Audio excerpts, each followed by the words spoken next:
In this video, I will explain the nonlinear optimal control problem. The goal is to control the pressure at the bottom of a liquid tank using nonlinear optimal control. This example demonstrates how model predictive control is formulated mathematically before implementing it in MATLAB. Let's understand the problem step by step. To get started, we will first look at a very basic and simple example. In this example, we will formulate a nonlinear optimal control problem to control the pressure at the bottom of a tank. The tank has an inlet pipe used to pour liquid into it Q in using a pump as shown in figure. It also has an outlet pipe with a choke valve. The choke valve can be opened-closed to regulate the amount of liquid flowing out Q out of the tank. The pressure at the bottom of the tank PC is due to the liquid column present inside the tank. This pressure is dependent on how much amount of liquid is present inside the tank. If the inflow-outflow varies, the amount of liquid present in the tank varies, and hence the pressure at the bottom of the tank also varies. For this example, let us fix the inflow and change only the outflow to change the pressure at the bottom of the tank. The outflow can be changed by opening-closing the choke valve. Thus for our case, the choke valve opening is the control input U. The inflow Q in which is kept constant is the input disturbance.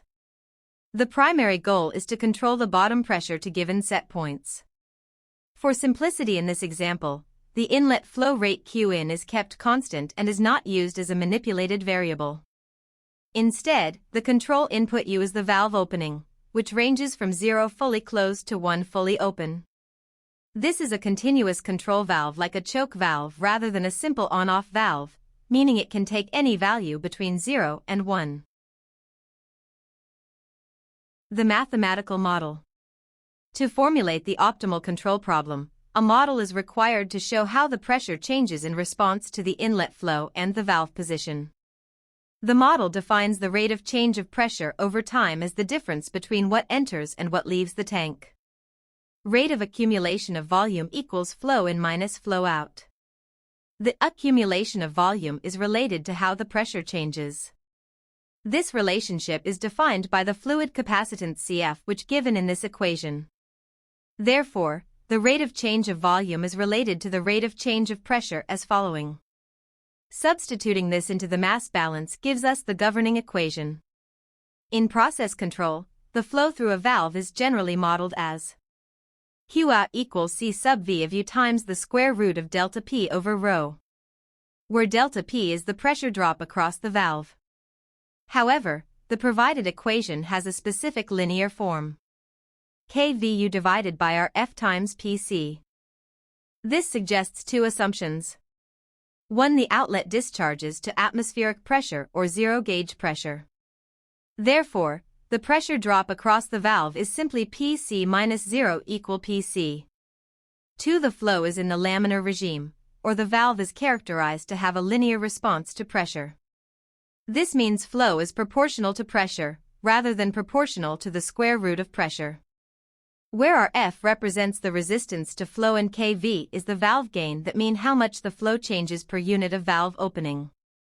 Thus, the outflow can be expressed as Q out equals valve opening times pressure over resistance times gain. So, Q out equals Kp times U over RF times PC. Substitute the outflow definition Q out into the mass balance, we get. To get the exact form shown in your image, divide both sides of the equation by Cf to get the system differential equation as follows. Where Cf capacitance relates pressure to volume stored.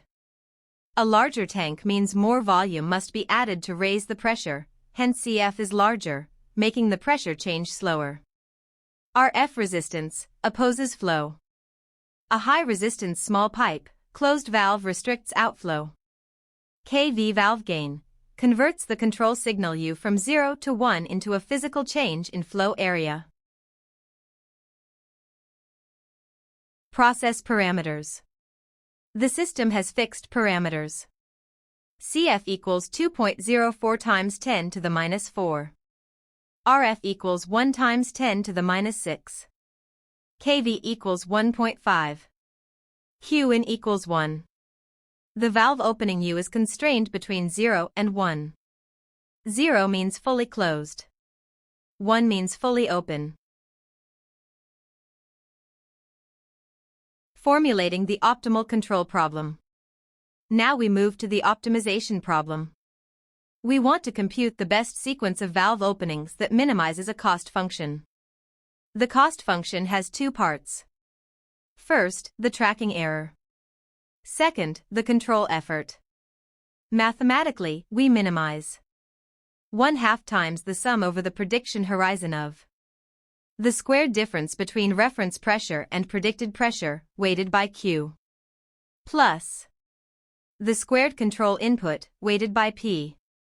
This means, if Q is large, we prioritize tracking accuracy. If P is large, we penalize aggressive control action. Prediction horizon. We predict the system behavior NP steps into the future. In this example, the prediction horizon is 136 steps. The sampling time is 6 seconds. So the controller predicts 136 future control actions. The optimizer calculates all 136 control moves at once. This makes it a nonlinear programming problem. Constraints. There are two types of constraints. First, input constraints. The valve must remain between 0 and 1. Second, rate constraints. The valve cannot change too quickly. The change in valve position between consecutive steps must stay between -0.1 and +0.1. This ensures smooth actuator movement. These constraints are written as inequality constraints in the optimization problem. To evaluate the cost function, we must know the predicted pressures. To compute predicted pressure values, we must solve the nonlinear differential equation. This must be done for every step in the prediction horizon. We strongly recommend using the Runge-Kutta method instead of MATLAB's built-in ODE solvers. Why? Because calling built-in ODE solvers inside an optimization loop creates large computational overhead. Runge-Kutta is faster and more efficient for MPC. In nonlinear optimal control, the decision variables are only the control inputs. Unlike linear quadratic control, we do not include states and outputs in the optimization vector. The optimizer determines only the future valve openings. The states are computed by simulating the model. The nonlinear programming problem is solved using MATLAB's fmincon solver. The solver computes 136 optimal control moves. All are applied sequentially to the process. In classical nonlinear optimal control, the entire sequence is applied. In model predictive control, typically only the first move is applied and the optimization is repeated. In MATLAB, the command x equals fmincon with inputs fun, x0, a, b, aeq, beq, lb, ub, non-lcon, and options is used to solve a constrained optimization problem. In simple terms, this function finds the minimum value of a function while satisfying different types of constraints. Let's understand each part in a clear and simple way. First, fun is the objective function. This is the function we want to minimize. It must return a single number. For example, it could be x1 squared plus x2 squared. That is the value MATLAB tries to make as small as possible. Next, x0 is the initial guess. This is the starting point of the search. Optimization algorithms need a starting value, and MATLAB begins improving the solution from this point. Now let's talk about constraints.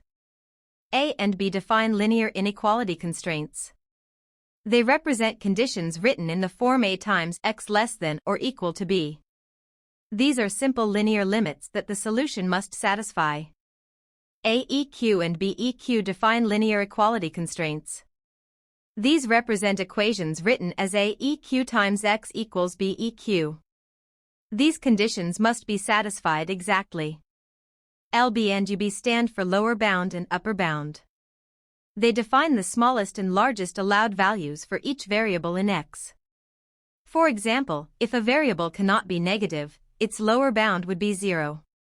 Next is NLMPC, which stands for nonlinear constraints.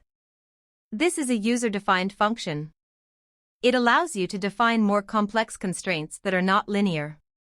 These can include nonlinear inequalities and nonlinear equalities. Finally, options controls how the solver behaves. It allows you to choose the optimization algorithm, set maximum iterations, adjust tolerances, and control display output. So overall, fmincon solves this problem. Minimize a function f of x. Subject to linear inequalities. Linear equalities. Variable bounds. And optional nonlinear constraints. MATLAB starts at the initial guess, checks all constraints, and iteratively adjusts x until it finds the smallest possible value that satisfies all the given conditions.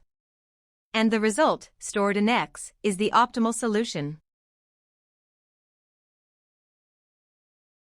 In this part of the video, I will explain how to build a nonlinear model predictive controller from scratch in MATLAB using the fmincon solver. We will control the pressure of a nonlinear tank system. The controller will minimize tracking error, respect actuator limits, and enforce rate constraints. Let's walk through the code step by step. We begin by clearing the workspace. We set the sampling time to 6 seconds. The total simulation time is 14 minutes. We create a time vector from 0 to 14 minutes using the sampling time. The number of simulation steps is simply the length of that time vector. Next, we define the prediction horizon. We set it equal to 20. This means that at every time step, the controller predicts 20 steps into the future. The longer the prediction horizon, the more future information the controller uses. However, a longer horizon also increases computation time. Now we define the initial state. The initial pressure of the tank is set to 10 times 10 to the power 5. We also define the initial guess for the optimizer. This is a vector of ones with length equal to the prediction horizon. This guess represents the initial control sequence. We use this for warm starting the optimizer. Warm starting improves convergence speed. Next, we generate the reference signal. The reference changes over time to test the controller's tracking ability. Because the optimizer always needs a full prediction horizon, we extend the reference by 20 extra points at the end. This prevents indexing problems near the end of the simulation. We then allocate memory to store the results. We create vectors for the pressure trajectory, the applied control input, and the computation time per step. Pre-allocating memory improves performance in MATLAB. Now we enter the main MPC loop. This loop runs once for each sampling instant. At each iteration, we first store the current pressure value.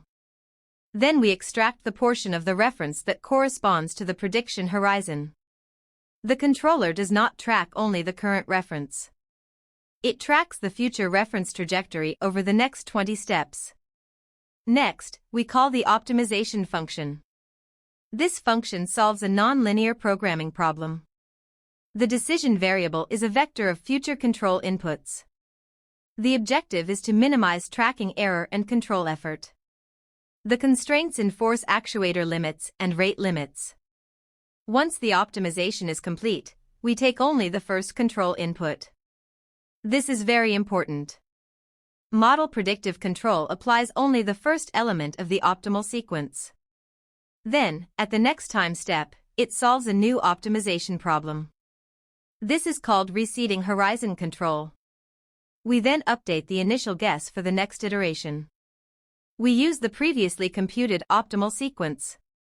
This is called warm starting. It significantly reduces computation time. After computing the control input, we update the plant model. We use a fourth-order Runge-Kutta method. Runge-Kutta provides better numerical accuracy than simple Euler integration.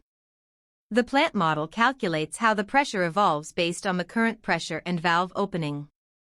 We also measure the computation time for each iteration. This allows us to evaluate whether the controller can run in real time. Now let's discuss the optimization function. Inside this function, we use fmincon with the sequential quadratic programming algorithm. SQP is well suited for nonlinear constrained optimization problems. We limit the maximum number of iterations to 50. The decision variable is the vector of control inputs over the prediction horizon. Now let's examine the cost function. The cost function has two parts. The first part penalizes tracking error. The second part penalizes control effort. The tracking weight determines how aggressively the controller follows the reference. The control weight determines how smooth the actuator behaves. If you increase the tracking weight, the controller becomes more aggressive. If you increase the control weight, the controller becomes smoother but slower. Inside the cost function, we simulate the system forward over the prediction horizon. For each future step, we apply the corresponding control input and compute the predicted pressure. We store these predicted pressures. Then we compute the tracking error between the predicted pressure and the reference. The objective function is half of the weighted sum of squared tracking error plus control effort. Next, we define the constraint function. The first constraints enforce that the valve opening must remain between 0 and 1. The second constraints limit how fast the valve can move. This is done by computing the difference between consecutive control inputs. Rate constraints are important in practical systems. They prevent unrealistic actuator behavior. Now let's look at the tank model. The differential equation describes how pressure changes over time. The change in pressure depends on a constant inflow and an outflow term. The outflow is proportional to both the pressure and the valve opening. Because the control input multiplies the state, the system is nonlinear. The Runge-Kutta integrator calculates 4 intermediate slopes. It then combines them to compute a more accurate state update. This improves prediction accuracy inside the MPC optimization. After the simulation finishes, we plot the results. The first plot shows the reference and the actual pressure. The second plot shows the valve opening over time. We also plot the computation time per step. This implementation demonstrates a full nonlinear MPC built from scratch. It includes nonlinear state prediction, a quadratic objective function, input constraints, rate constraints, and receding horizon control. This approach gives you full control over the optimization problem. It also helps you deeply understand how nonlinear MPC works internally. If you would like to see improvements such as integral action for zero steady-state error, analytical gradients for faster computation, let me know. In this part of the video, I will explain how to implement a nonlinear model predictive controller in MATLAB using the built-in NLMPC toolbox. Unlike building MPC from scratch with fmincon, here we use MATLAB's high-level nonlinear MPC object. This makes the implementation cleaner, easier to tune, and more structured. I will walk through the code step by step, explain what each section does, and show you where you can modify parameters to improve tracking performance or reduce control error. Let's begin. We start with 2 basic commands. We clear the command window and the workspace. This ensures there are no old variables interfering with the simulation. Next, we define the simulation time. The simulation starts at 0 seconds. It ends at 14 minutes. Since 14 minutes equals 14 times 60 seconds, we multiply by 60. The sampling time is 6 seconds. This means the controller updates every 6 seconds. We then create a time vector from start to end with this sampling interval. Finally, we compute the total number of loop iterations, which equals the length of the time vector. This determines how many times the MPC controller will run. Now we define the system dimensions. The number of states is 1. The number of outputs is 1. The number of inputs is 1. This represents a simple single-input, single-output nonlinear tank system. We then create the Nonlinear MPC object using these dimensions. This object contains all controller settings, model definitions, constraints, and weights. Next, we assign the sampling time to the MPC object. This must match the simulation sampling time. Then we define two important parameters: the prediction horizon and the control horizon. Both are set to 20. The prediction horizon tells the controller how many future steps it predicts. The control horizon defines how many future control moves are optimized. If tracking is poor, increasing the prediction horizon may improve performance. If computation time is high, reducing the horizon helps. These are key tuning parameters. Now we assign the model functions. The state function is tankStateFCN. The output function is tankOutputFCN. These functions describe the system dynamics and measurement equation. We also specify that the model is discrete time.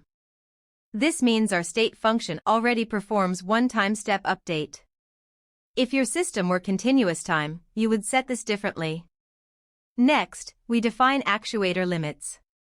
The manipulated variable, which is the valve opening, must remain between 0 and 1. This represents a physical valve that cannot open below 0% or above 100%. We also define rate constraints. The change in valve opening between time steps must stay between -1 and +1. Rate constraints prevent aggressive control moves. They make the system smoother and more realistic. Now we define the cost function weights.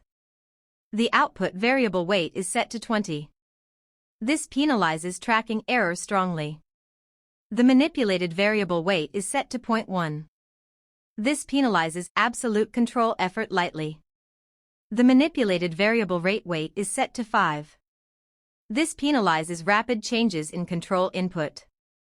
If the controller is too aggressive, increase the rate weight. If tracking is slow, increase the output weight. These three parameters are the main tuning knobs of the controller.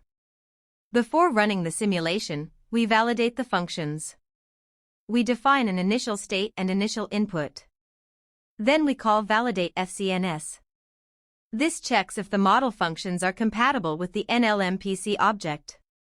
It ensures correct dimensions and stability. This step prevents runtime errors later. Next, we generate the reference trajectory using the make_reference function. This function defines the desired pressure over time. You can modify this function to create step changes, ramps, or time-varying setpoints. This allows you to test controller performance. Now we prepare storage variables. We initialize the current state. We create arrays to store pressure values. We create arrays to store control inputs. We also create an array to store execution time. Execution time helps evaluate real-time feasibility. We initialize the manipulated variable with the initial input value. Now we enter the main simulation loop. This loop runs for the entire simulation duration. At each iteration, we start timing the computation. We extract the current reference value. Then we call the NLMPC function. This function solves the nonlinear optimization problem internally. It calculates the optimal control move based on the current state, the previous control input, and the desired reference. It returns the new manipulated variable. We store this control input. We store the current pressure. Then we propagate the plant using tankStateFCN. This updates the system state. Finally, we record how long the optimization took. This process repeats at every sampling time. This is receding horizon control. Only the first control action is applied. Then the optimization repeats at the next time step. After the loop finishes, we convert time from seconds to minutes. Then we create the first figure. The top subplot shows the reference and actual pressure. This allows us to evaluate tracking performance. The bottom subplot shows the valve opening over time. We can observe actuator behavior. Then we create another figure. This plot shows execution time versus simulation time. If execution time stays below the sampling time, the controller can run in real time. In this implementation, the NLMPC object automatically formulates and solves the nonlinear optimization problem. It enforces constraints. It applies weights. It predicts future states. And it performs all numerical optimization internally. This approach is cleaner and safer than manually using fmincon. However, it provides slightly less low-level flexibility. If tracking error is large, increase the output weight. Increase prediction horizon. Reduce sampling time. If control is oscillatory, increase rate weight. Increase control effort weight. If optimization is slow, reduce horizon.